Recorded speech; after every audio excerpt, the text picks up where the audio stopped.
Assalamualaikum warahmatullahi wabarakatuh. Saya atas nama Pipin Anggraini, kelas 5 PAIC, Institut Agama Islam Al-Qadiri, Jember. Baiklah, di sini saya akan mempresentasikan atau menjelaskan tentang administrasi dan supervisi pendidikan.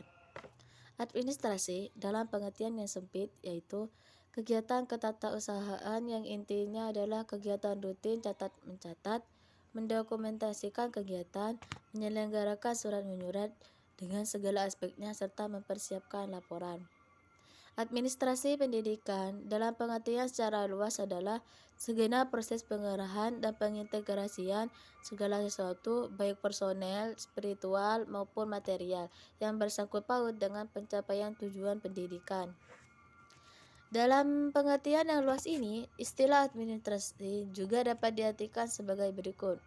Administrasi itu merupakan pelayanan terhadap semua kebutuhan institusional dengan cara efektif dan efisien.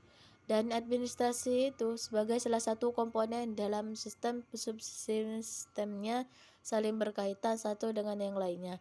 Karena administrasi adalah aktivitas-aktivitas untuk mencapai suatu tujuan atau proses penyelenggaraan kerja untuk mencapai suatu tujuan yang telah ditetapkan.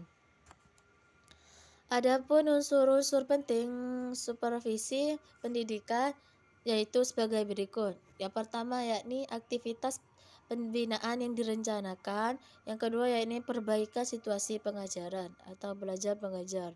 Yang ketiga yakni pengefektifkan para guru, pegawai sekolah dan sumber material lainnya. Yang terakhir yaitu yang keempat, pencapaian tujuan pendidikan lebih efektif dan efisien. Dengan adanya unsur-unsur penting tersebut, dapat menjadi sebuah pengertian supervisi pendidikan, yaitu pembinaan yang direncanakan dalam perbaikan situasi pengajaran dengan lebih meningkatkan pendayagunaan sumber personel dan material dalam pencapaian tujuan-tujuan pendidikan secara lebih efektif dan efisien. Administrasi supervisi pendidikan juga dapat diartikan yaitu sebagai pembinaan yang direncanakan bagi personel dalam proses kerjasama di bidang pendidikan dan peningkatan sumber daya material dalam langkah perbaikan situasi pengajaran untuk mencapai tujuan pendidikan yang lebih efektif dan efisien. Selanjutnya yakni tentang teknik-teknik supervisi pendidikan. Untuk mempermudah kepala sekolah dalam pelaksanaan kegiatan supervisi, diperlukan teknik-teknik supervisi. Para ahli berbeda-beda dalam merumuskan tahapan-tahapan teknik-teknik supervisi, akan tetapi pada dasarnya tetap sama. Secara garis besar, teknik supervisi dibedakan menjadi dua bagian. Yang pertama yakni teknik perseorangan. Yang dimaksud teknik perseorangan ialah supervisi yang dilakukan secara perseorangan. Adapun beberapa kegiatan yang dilakukan yaitu mengadakan kunjungan kelas, mengadakan kunjungan observasi. Yang selanjutnya yakni teknik kelompok. Teknik kelompok itu adalah supervisi yang dilakukan secara kelompok. Adapun kegiatan yang dapat dilakukan yang pertama yakni mengadakan pertemuan atau rapat atau meeting. Kedua yakni mengadakan diskusi kelompok. Yang ketiga mengadakan penataran. Dengan demikian, teknik supervisi sangat penting untuk dikuasai oleh kepala sekolah. Tanpa penguasaan teknik dalam pelaksanaannya tidak akan berjalan baik. Dengan demikian, seorang kepala sekolah tidak akan efektif kegiatan supervisinya sebelum menguasai teknik dalam bidang supervisi.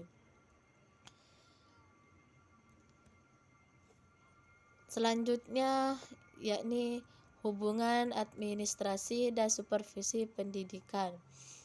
Administrasi dan supervisi itu tidak dapat dipisahkan karena administrasi dan supervisi saling berkaitan ataupun mempunyai hubungan yang sangat erat.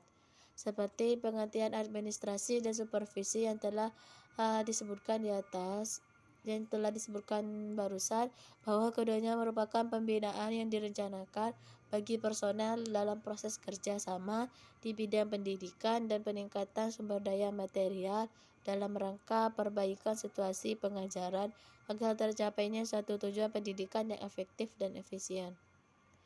Namun, dalam hal-hal tertentu keduanya dapat dibedakan. Yang pertama yaitu kegiatan administrasi didasarkan kepada kekuasaan, sedangkan supervisi didasarkan pelayanan bimbingan dan pembinaan.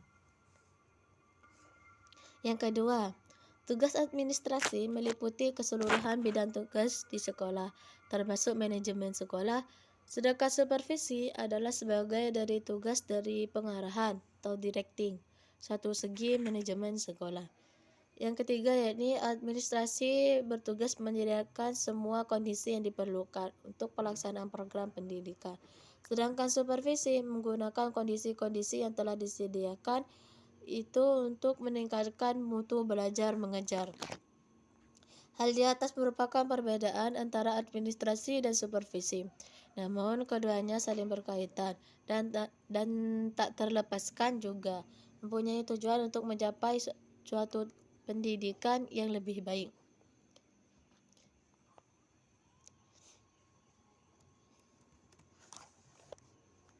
Jadi dapat disimpulkan bahwa administrasi pendidikan bertujuan untuk mencapai tujuan pendidikan. Adapun pengertian administrasi pendidikan dapat dirumuskan dari berbagai sudut pandang, seperti kerjasama, proses kerjasama, sistem mekanismenya, manajemen, kepemimpinan, proses pengambilan keputusan, komunikasi, dan ketatausahaan. Lingkup pembicaraan tentang administrasi pendidikan itu juga tergantung pada level tujuan pendidikan yang ingin dicapai, yaitu pada tingkat kelas sampai pada tingkat sistem pendidikan nasional. Makin luas cakupannya, makin banyak yang terlibat, dan makin kompleks permasalahannya. Supervisi pendidikan adalah suatu aktivitas pembinaan terencana yang berorientasi kepada guru dan pegawai sekolah secara efektif. Pada hakikatnya, tujuan supervisi adalah memperbaiki atau meningkatkan proses belajar mengajar. Fungsi supervisi dapat disimpulkan sebagai alat untuk meningkatkan kualitas dan kuantitas kepada semua pihak yang berhubungan dengannya dan melestarikannya. Mungkin hanya itu yang dapat saya presentasikan. Jika ada kesalahan, saya minta maaf yang sebesar-besarnya. Akhirul kalam, Assalamualaikum warahmatullahi wabarakatuh.